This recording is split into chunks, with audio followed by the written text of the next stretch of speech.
How's it, Yang and dudes and dudettes? My name is Sean. Go ahead, smack a like, subscribe if you're new, all that good stuff. Share the video, all that good algorithmic gravy. Algorithm loves the gravy. I'm about to get right out of your way. I'm going to let this video play all the way through. I know some of you guys like for the video played all the way through. Some of you guys like to have my commentary, so I'm going to put my commentary at the end. Maybe I'll do a nice little one of our old meme style, edits in the middle. But, yeah, I get my commentary at the end. I want you guys to have the full impact of Yang, destroying this boycott. Anyway, let's go. For the Democratic presidential nomination, including a bunch of very prominent people with very serious bios who've just come and gone. People like Senator Kamala Harris, who entered the race as one of the frontrunners but dropped out earlier this month. Or the current mayor of the largest city in America, New York City's Bill de Blasio, whose presidential candidacy barely registered as a blip. Amid all the comings and goings, there have been two genuine surprise stories. One is the rise of Pete Buttigieg, the mayor of a city of about 100,000 people, who won his last election with just over 8,500 votes. And he's now polling in the top four nationally, is highly competitive in the first two states. And the other is Andrew Yang, who very few people had heard of before he decided to run for president. The 44-year-old entrepreneur has built basically completely from scratch, out of nothing, a robust campaign operation, attracted a genuinely enthusiastic base of support, has raised lots of money, and it has all allowed him to outlast and outpoll numerous sitting governors and senators, and has repeatedly propelled him onto the debate stage, even as many of his bigger name rivals have failed to make the cut. It's really a pretty remarkable story. And joining me now is Andrew Yang, Democratic candidate for president. It's good to have you. Chris, great to see you. Happy holidays. Thank you for having me on. Okay, so I want to talk about healthcare. This has been obviously the subject of a lot of debate. You've talked about it in the debates, you've talked about it on the campaign trail, but I'm slightly confused about your position. The first ad that your campaign ran was with your wife and talking about your son, and she says that you would fight for Medicare for all. It's been sort of a part of the platform, along with the freedom dividend, which we'll talk about. You recently put out a healthcare, some language on your website where you say you support the spirit of Medicare for all, which leaves me slightly confused about what actually programmatically you would want to see happen. Well, what Medicare for all means to many Americans is universal health care that's high quality and low or zero cost. And that is exactly what I'm championing. We need to provide health care to all Americans, but I would not get rid of all private insurance plans immediately, because millions of Americans are on those plans, enjoy those plans, in many cases negotiated for those plans in lieu of higher wages. The goal of the government has to be to demonstrate that we can outcompete the private insurance plans and squeeze them out of the market over time. So is that something along the lines of positions taken by Joe Biden, Pete Buttigieg, and a few others, in which there would be essentially the availability of buying into Medicare for people? Yes, it is quite similar, but our plan has lower minimal cost for many Americans and then co-pays just so that you have a little bit of skin in the game. So it is similar, but we think that we've improved upon some of the other proposals that are out there. Oh, snap! Oh, snap! Oh, snap! The other big issue that you've talked about, and I think has been one of the kind of engines of your campaign for a while, I think it was the thing that you were known for, is some version of a universal basic income. You call it a freedom dividend of $1,000 a month. There's a lot of people there's two questions about that. One is sort of confusion about how that interacts with other things the government does, the earned income tax credit or other benefits, for instance, like would those go away and be replaced by that, leaving someone worse off? And second of all, the question of, for people that are in dire poverty or really have problems with low income work, that's not enough money. So the last thing I would ever do is take something away from Americans or leave someone worse off. The freedom dividend is universal and opt-in. And if you decide to opt in, you would be foregoing certain cash and cash-like benefits that do not include health care, do not include housing vouchers. When I talk to Americans around the country, those who are receiving government benefits often are very anxious about losing those benefits. I love the earned income tax credit, but 30% of Americans who are eligible for the earned income tax credit don't actually receive it because they don't understand how to file for it. And there are massive timing of payments issues, because if your car breaks down now and I tell you you're going to get a tax refund next spring, it doesn't help you get to work. So I would never do anything to leave Americans worse off. We have to build a foundation or a floor that elevates us all and starts to move us forward in the 21st century, because we're going through the greatest economic transformation in our country's history right now.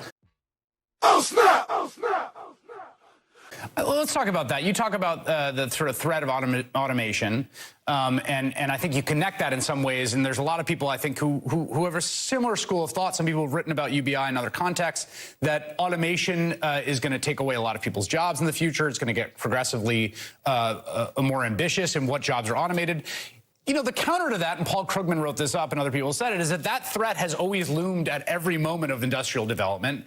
And there's something called a lump of labor fallacy, right? The idea that there's like a set number of jobs, and if the robots or the machines or the factory machines take some of them, there's less for everyone else, which has not borne out to be the case. Why do you think it's different this time? Well, the rate and pace of change and the scope of technology is much, much more extreme this time. It's going to impact many more parts of the economy than past transitions. I'm here in South Carolina, and they lost 90,000 manufacturing jobs. Now a third of their stores and malls are closing, and being a retail clerk is still the most common job in our country. So we have to recognize that, yes, there are going to be many new jobs that get created, but these jobs are going to tend to be for different people with different skills in smaller numbers than the jobs that are being lost in communities around the country. But isn't that partly just a question of like labor bargaining power and also a little bit of redistribution, right? I mean, like there was no reason that, for instance, making a car was a good middle class job until the UAW unionized and basically made it a good middle class job. It seems like there's lots of jobs that might get created, and the question about how much power workers have over their wages ends up being really the determinative one. Yeah, you hit the nail on the head. Where unions have been this massive force for better compensation and benefits, but union membership has declined by 50% over the last number of years. And as a result, most Americans are not benefiting from that kind of collective bargaining power. If you put this foundation of $1,000 a month into workers' hands, it actually makes workers much, much harder to exploit and push around. And this plan that I'm championing is not originally my plan. Andy Stern, who used to be the largest labor union leader in the country, proposed this as a response to automation in his 2015 book, Raising the Floor. And so this idea has been with us for a long time. It's just overdue that we actually put it into law. Okay, final question I want to ask you about your trajectory here and your relationship to the Democratic Party. It seems to me that from the folks that I meet that are supporters of yours and people online, that you're reaching a lot of people who haven't traditionally either been involved in politics or part of the Democratic Party. How do you view your relationship to the Democratic Party? What do you view as your role in the larger sort of ecosystem of the party in whose primary you're running? Well, thanks for asking, Chris. I've been a registered Democrat for a long time. I served as an honorary ambassador in the Obama administration. To me, the Democratic Party needs to try and dig deeper and figure out how we're going to solve the problems that got Donald Trump elected. But I've been a loyal Democrat for years. I'm just trying to provide new energy and new ideas to the Democratic Party to help us all move forward in the 21st century. I would certainly never do anything that would increase the chances of Donald Trump becoming president again or staying president.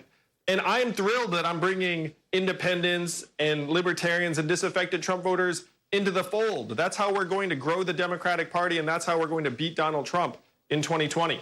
All right, Andrew Yang, who is in South Carolina, where he's campaigning, running for president. Thank you so much for making time tonight. I appreciate it. Thank you, Chris. Yang in South Carolina. Coming up, the state of the rest of the 2020 field, how things have changed.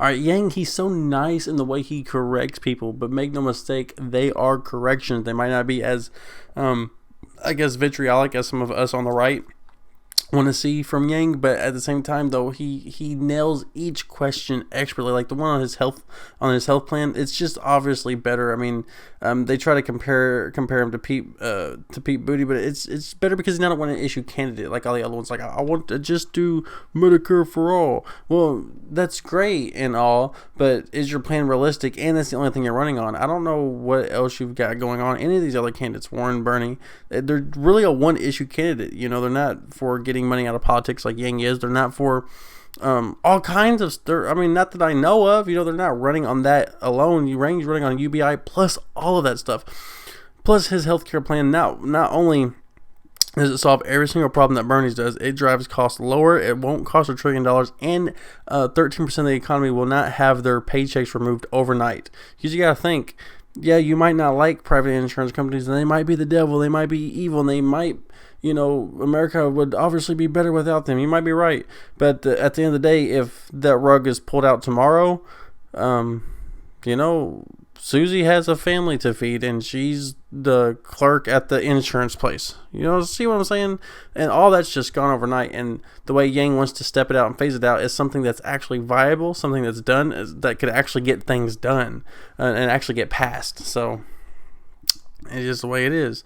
So with a realistic healthcare plan in place, Chris then moves on to UBI, and then somehow tries to make it seem like his UBI plan is somehow confusing, and as if people would be worse off because it's not enough to live off of. They're not supposed to live off UBI alone. It's just supposed to be a cushion, because the economy and automation and everything else is taking money away from our main streets, but there's not as many jobs. And people keep saying, well, there's going to be new jobs. Well, people keep saying that, and these new jobs are not coming. You know why? Because most of the new jobs are made in tech, and you can't take a coal miner and teach him how to be how to make algorithms. You can't do that. You know what I mean? And yeah, there might be new jobs, but they're not going to be in the sector from which the people who's going to lose their jobs could actually transition into those jobs. Even if new jobs do come up, there's just going to be some, jobs that won't be able to transition into the new ones.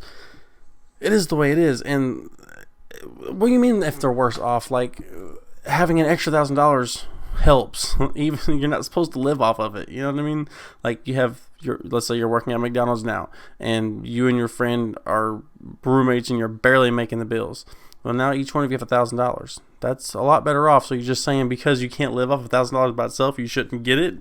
That makes makes no sense. He tries to make it seem like, well, people are confused about whether or not things stack and where you get other stuff. Like, it's people who are confused literally just need to type in yang2020.com.